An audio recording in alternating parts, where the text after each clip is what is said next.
అందరికీ నమస్కారం. SBI talks channel స్వాగతం. మిత్రులారా,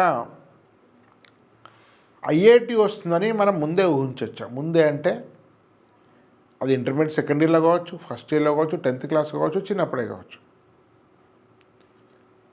ఇది ఒక్కొక్కరి అభిప్రాయం ఒక్కొక్క తీరుగుంటుంది. చాలామంది ఫ్యాకల్టీ అంటే కొంతమంది అట్లా సంబంధం లేదు, హార్డ్ వర్క్ తోటి చేస్తూ వస్తుంది, ముందుగా మనం గుర్తించలేదు అంటారు ఎక్కువ మంది. కొంతమంది మాత్రం కొంత బేసిక్ ఎబిలిటీస్ అవసరం చెప్తున్నారు, కానీ స్పష్టమైనటువంటి ఆన్సర్ నాకు దొరకలేదు. నా వ్యక్తిగత అభిప్రాయాన్ని మీకు తెలియజేస్తాను. నేను education philosophy, education psychology, Indian philosophy, western philosophy అవి చాలా సమగ్రంగానే అధ్యయనం చేశాను.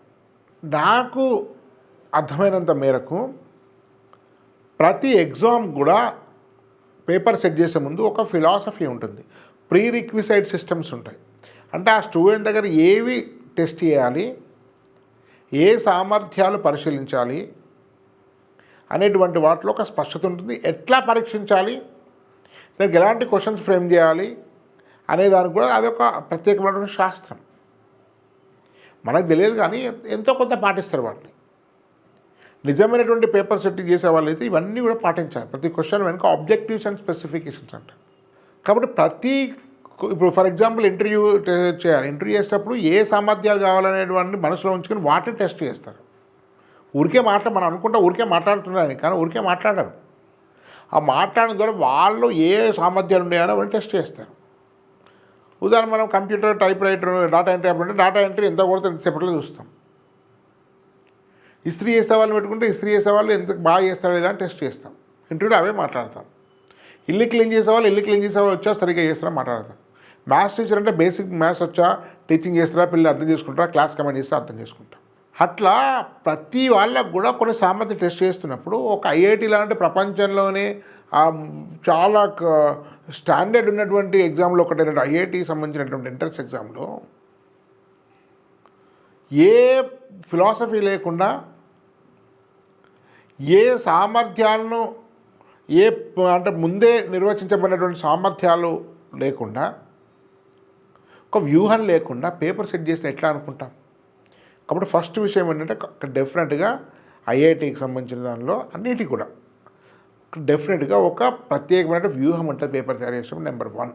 సో కాబట్టి ఆయా సామర్థ్యాలు ఉండే వాళ్లకు ఐఐటి అంటే జేఈ మెయిన్స్, అడ్వాన్స్ వాటిలో సరైన విధంగా ర్యాంక్ వచ్చడానికి ఎక్కువ అవకాశం ఉంటుంది. ఒక ఫిలాసఫరు, ఒక పోయేట్, ఒక మ్యూజిషియను, ఒక యాక్టర్ చాలా ప్రతిభావంతులే కావచ్చు, కానీ ఐఐటి ఎగ్జామ్ రాస్తే రాదు. ఐఐటిలో సీట్ సాధించిన వాళ్ళు వేరే రంగానికి సంబంధించి ఒక క్రికెటరో, లేకుంటే ఒక రకమైనటువంటి అడ్మినిస్ట్రేటరో, లేకపోతే పొలిటీషియనో కానవసరం లేదు. ఏ ఎగ్జామ్ యొక్క ప్రత్యేకత ఆ ఎగ్జామ్ది. కాబట్టి ఆ సామర్థ్యాలు ఉండే వాళ్ళకి డెఫినెట్గా సీట్ వచ్చే అవకాశం ఉంటుంది. ఇది మొదటి అంశం. అంటే ప్రతి ఐఐటి జేఈ ఎగ్జామ్కు ఒక ఎగ్జామ్ తయారు చేసే వాళ్ళకు, అది ఎన్టీఏకి కానీ ఆ ఎగ్జామ్ ఐఐటీస్ ఎగ్జామ్ తయారు చేసే ఆ ఐఐటికి కానీ ఒక ప్రత్యేకమైన ఫిలాసఫీ ఉంటుంది, ఒక వ్యూహం ఉంటుంది, కొన్ని ప్రత్యేక సామర్థ్యాలు టెస్ట్ చేయదలుచుకుంటారు. ఒకటి. రెండోది, ఏం సామర్థ్యాలు అయి ఉండొచ్చు అవి కొన్ని. ఉదాహరణకు ఏం సామర్థ్యం విషయం రెండో point, problem solving, logical ability, analytical ability, comprehension, అర్థం చేసుకునే విధానం, stress management, patience, concepts of concepts of maths, physics, chemistry from 9th to 12th, creativity, అనేక రకాల convergent thinking, divergent thinking, memory, ఇలా అనేక రకాల సామర్థ్యాలను టెస్ట్ చేస్తుంటారు. కాబట్టి మిత్రులారా, అంటే ఫస్ట్ ఈ సామర్థ్యాలు ఉన్న వాళ్ళకు వచ్చే అవకాశం ఉంటుంది. రెండవది. మూడో పాయింట్ ఏంటంటే, ఈ సామర్థ్యం ఉన్న వాళ్ళు అందరికి వస్తుందా అంటే ఇక్కడ మనకు ఎన్విరాన్మెంట్ పనిచేస్తుంది. అంటే మనం స్కూల్ సంబంధించిన సామర్థ్యాలు ఉండొచ్చు, కానీ ఆ బేసిక్స్ కూడా అవసరం. ఎందుకంటే మనకు ఉండే సామర్థ్యాలు మ్యాథ్స్, ఫిజిక్స్, కెమిస్ట్రీ అనేటువంటి సబ్జెక్ట్స్ ద్వారా టెస్ట్ చేయబడతాయి. కాబట్టి మ్యాథ్స్, ఫిజిక్స్, కెమిస్ట్రీ సంబంధించిన బేసిక్స్ అర్థం చేసుకోకుండా, బేసిక్స్ మీద పరిజ్ఞానం లేకుండా, వాటిని ఎక్కడెక్కడ ఎట్లా వాడాలనేటువంటి ఆ అనుభవం లేకుండా కేవలం సామర్థ్యం ఉన్నంత మాత్రాన మీకు సీట్ వచ్చే అవకాశం లేదు. ఇది మూడవ విషయం. నాలుగవ విషయము మనం అర్థం చేసుకోవాల్సింది, చాలామంది చాలా కష్టపడతారు కానీ సీట్ రాదు. అంటే కష్టపడుతున్నారు, కాన్సెప్ట్స్ నేర్చుకుంటున్నారు, కానీ ఆయా సామర్థ్యం లేకపోవడం వల్ల వాటిని ఎట్లా వినియోగించాలి, ఎట్లా అనువర్తింపేయాలి, ఎట్లా అప్లై చేయాలి వివిధ సందర్భాలు అనే విషయాన్ని చేయలేకపోతే, ఎందుకంటే ఆ బేసిక్ సామర్థ్యాలు తనకి లేవు. కొంతమంది చాలా ఇంటెలిజెంట్, చాలా సామర్థ్యాలు ఉన్నాయి, చాలా స్పీడ్గా చేస్తాడు, చాలా అక్యురేట్గా చేస్తాడు, ఇంతకు చెప్పి లాజిక్ అనాలిసిస్, ప్రాబ్లమ్ సాల్వింగ్ ఇవన్నీ ఉన్నాయి, కానీ సీట్ ఎందుకంటే ఆ కాన్సెప్ట్స్ అర్థం చేసుకోవడానికి ఉండే పేషెన్స్ లేదు, సరిగా నేర్చుకోలేదు, సరిగా నేర్పలేదు, వాటిని నేర్చుకొని అప్లై చేయడానికి కావాల్సిన కాన్సన్ట్రేషన్ లేదు, కావాల్సిన ఓపిక లేదు, కావాల్సిన స్టెబిలిటీ లేదు, దీనివల్ల సీట్ రావడం లేదు. కాబట్టి ఈ 5 అంశాలు మనకు చాలా ముఖ్యమైనవి.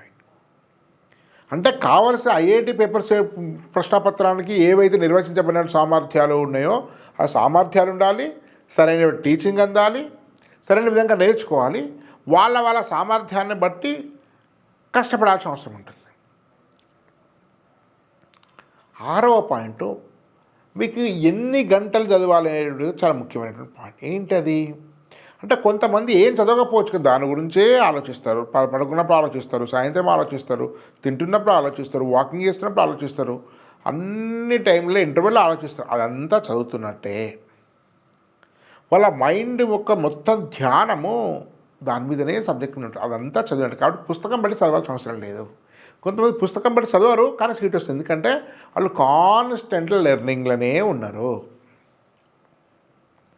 కొంతమంది మొత్తం చదువుతారు కానీ ఉన్న ధారణ లేదు, అప్పుడు చదువుతారు, ఏదో చదువుతారు, తమ వెంటనే ఎంచిపెడతారు, అబ్సార్ప్షన్ కెపాసిటీ లేదు వాళ్ళకు, లేదా ఎంతమంది స్కిల్స్ ఉండవు. కాబట్టి చదవనంత మాత్రం సీట్ వస్తుందంటే, చదవట్లేదు అంటే పుస్తకం బట్టి ఫార్ములా మనం ఊహించిన విధంగా చదవకపోవచ్చు, కానీ ప్రతిదాన్ని ధారణ చేస్తూనే ఉంటారు, ఆలోచిస్తూనే ఉంటారు, దాని విషయాలు అప్లై చేస్తూనే ఉంటారు, ఎప్పుడు దాని మీదనే ఒక ధ్యానంతో ఉంటారు, కాబట్టి వాళ్ళకి సీట్ వస్తుంది. ఇది 6వ విషయం. 7వ విషయం ఏంటంటే, స్కూల్లో వచ్చే మార్కులను ఆధారంగా మీకు ఐఐటి సీట్ వస్తుందని చెప్పలేము. కానీ స్కూల్లో ఈ సబ్జెక్ట్స్ టెస్ట్ చేస్తే, ఈ ఈ ఈ సామర్థ్యాలు టెస్ట్ చేసేటువంటి పరీక్షలు ఉన్నట్టు సరిగ్గా చేసినట్టయితే, సరిగ్గా చదువుతున్నట్టయితే, పేషెన్స్ ఉన్నట్లయితే, మైండ్ డైవర్షన్ లేనట్లయితే, ఓపిక ఉన్నట్టు చదవలసినటువంటిది, సరైనటువంటి టీచర్స్ స్కూల్లో ఎంటర్పెట్టినట్టయితే డెఫినెట్గా ముందే డెఫినెట్గా ఊహించవచ్చు. చైతన్య నారాయణ వాళ్ళు 9వ తరగతిలో 10వ తరగతిలోనే 10 లక్షలు ఇచ్చి, 20 లక్షలు ఇచ్చి, 50 లక్షలు ఇచ్చి స్టూడెంట్స్ కొనుక్కొని పెట్టుకుని ఎట్లా చేస్తున్నారు, ఎట్లా గ్రహిస్తున్నారు, సీట్లు వస్తే ముందే ఊహిస్తున్నారు. చైతన్య నారాయణ వాళ్ళు సీట్లు వస్తాయని చాలా వరకు టాపర్స్ ముందే ఊహిస్తారు. వాళ్ళ మీద ఇన్వెస్ట్ చేస్తారు, వాళ్ళకి మంచి ఫెసిలిటీస్ ఇస్తారు. ఒకటి గుర్తిస్తారు, రెండోది సరైన విధంగా ఫ్యాకల్టీస్ ఉంచుతారు, సరిగ్గా చదువుకునేటువంటి ఎన్విరాన్మెంట్ కల్పిస్తారు. అది చాలా పరిమితమైన సంఖ్యలో 50 మందికో, 100 మందికో, 200 మందికో ఆ ప్రత్యేక వసతులు ఏర్పాటు చేస్తారు. దానివల్ల వాళ్ళకి సీట్స్ వస్తున్నాయి. కాబట్టి ముందే ఊహించవచ్చు అనేది వాస్తవమే. కానీ మీరు ఇంటర్మీడియట్ ఫస్ట్ ఇయర్లో చాలా అద్భుతాలు చేసి డిస్ట్రాక్ట్ అయిపోయి, రకరకాల ఇతర అలవాట్ల లోనయ్యి, లేకుంటే వేరే రకమైన కుటుంబ సమస్యలు రావడం కానీ, ఎమోషనల్ బ్యాలెన్స్ లేని వాళ్ళకి కానీ, అనారోగ్య సమస్యలు ఏమంటే ఎవరు ఊహించలేరు. అంటే ఐఐటి సాధించే సామర్థ్యం ఉందని ఊహించవచ్చు, కానీ ఐఐటీలు ఇంత ర్యాంక్ కోసం ముందే ఊహించలేరు. అంటే అవన్నీ అనుకున్న విధంగా టీచర్స్ దొరికి, అనుకున్న విధంగా ప్రిపరేషన్ జరిగి, హెల్త్ సహకరించి, స్ట్రెస్ లేనట్టయితే, ఈ బాహ్య వాతావరణం కూడా మీకు అనుకూలించినట్టయితే డెఫినెట్గా ఐఐటీలో చాలా వరకు ఈ రేంజ్ నుంచి ఈ ర్యాంక్ కోసం గెస్ చేయొచ్చు. ఇది 100లోపు ర్యాంక్, ఇతను 200 నుంచి 200 మధ్య ర్యాంక్, ఇతను 1000 నుంచి 5000 మధ్య స్టూడెంట్, 5000 నుంచి 10,000 మంది స్టూడెంట్, ఇతను క్వాలిఫై కాగలుగుతాడు, ఇక ఎక్కడో దగ్గర లాస్ట్ సీట్ వస్తుంది, ఇతను కాడు అనే విషయాన్ని నిజమైనటువంటి టీచర్ అయితే డెఫినెట్గా గుర్తించవచ్చు. అంటే ఫస్ట్ ఇయర్లో చాలా మామూలు, సెకండ్ ఇయర్లో మీకు బయట పడ్డ సెకండ్లో కష్టపడి సీట్ వచ్చాను కాదు. ఫస్ట్ ఇయర్లో ఆ స్టూడెంట్ ఫోకస్ చేస్తుండకపోవచ్చు, లేదా టీచర్ గుర్తించకపోవచ్చు తప్ప ఫస్ట్ ఇయర్ లేని సామర్థ్యాలు సెకండ్ ఇయర్ సడన్గా రావు. ఫస్ట్ ఇయర్లో ఉన్నాయి సామర్థ్యాలు, కానీ ఫస్ట్ ఇయర్లో టీచర్ గుర్తించకపోవచ్చు.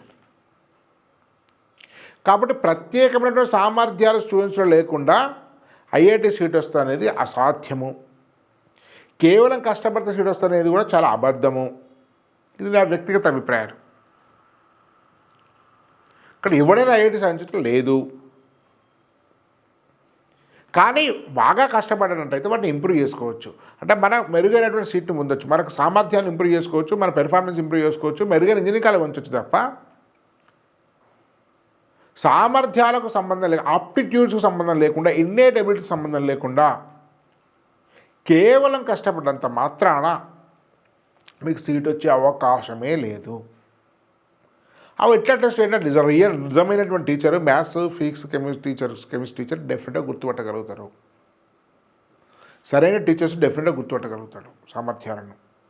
అంటే పెద్దగా సామర్థ్యాలు లేకపోయినా సీట్ రావచ్చు, కానీ ఏదో ఒక సీట్ రావచ్చు. బాగా కష్టపడ్డైతే, బాగా నేర్చుకుంటే, కామన్ మెమరీ బేస్డ్ తోటో, కొంత బేసిక్ అండర్స్టాండింగ్ తోటో, బేసిక్ రీజనింగ్ తోటో, బేసిక్ ఐక్యూ తోటి వచ్చే క్వశ్చన్స్ కూడా కొన్ని ఉంటాయి. కాబట్టి ఆ మేర నేర్చుకుని ఏదో ఒక సీట్ పొందడానికి పెద్ద అద్భుతాలు అవసరం లేదు. కానీ చాలా మంచి ర్యాంక్ అంటే మాత్రం డెఫినెట్ సామర్థ్యాలు అవసరం. నిజమైన టీచర్ అయితే డెఫినెట్గా ఐఐటీలో ఉండే సామర్థ్యాలను పసిగట్టవచ్చు. డెఫినెట్గా సాధ్యమే. ధన్యవాద్. భారత్ మాతాకి జై.